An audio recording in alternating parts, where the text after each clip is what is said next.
శ్రీ గురుభ్యో నమః. శ్రీ మహాగణాధిపతయే నమః. శ్రీ సరస్వత్యై నమః. భక్తులారా, భగవద్గీత యథాతథంగా చెప్పుకున్నాం. నిన్నటి వరకు మనం మొదటి అధ్యాయం పూర్తి చేసామా లేదా ఇంకా మొదటి అధ్యాయంలోనే ఉన్నామా? భగవద్గీతలో ఎక్కడున్నాం? ముందుగా గీతమ్మను ప్రార్థన చేసుకుందాం.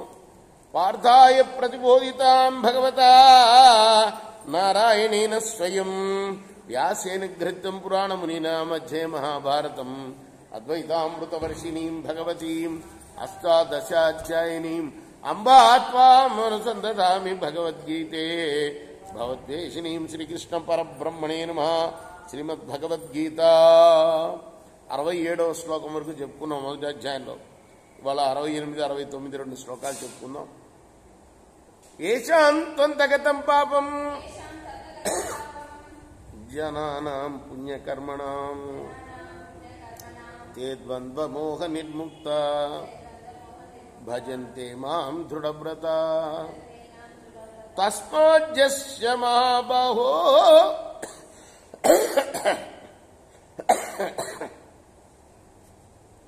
నిగృహీతాని సర్వశః ఇంద్రియాణి ఇంద్రియేభ్య తస్య ప్రజ్ఞా ప్రతిష్ఠిత. అర్జున, కాబట్టి ఎవడి ఇంద్రియాలు విషయాల నుండి పూర్తిగా నిగ్రహింపబడతాయో, అంటే జితేంద్రియుడు ఎవరో అంటే వెంట పడిపోకుండా, నేను చెప్తూ ఉంటానుగా టీవీ సీరియల్స్ సంగతి. పొద్దు నుంచి సాయంత్రం దాకా అన్ని సీరియల్స్ చూద్దామని అంటే కాదు, కొంతవరకే నిగ్రహం. ఇంద్రియ నిగ్రహం అంటే ఏంటి? కంటికి సంబంధించిన విషయం కదా అది. చాలు, ఒకటి చాలు. అట్లా రుచి కూడా ఇది అంత రుచిగా లేకపోయినా మన కడుపు నింపితే చాలు, నోటికి సంబంధించింది.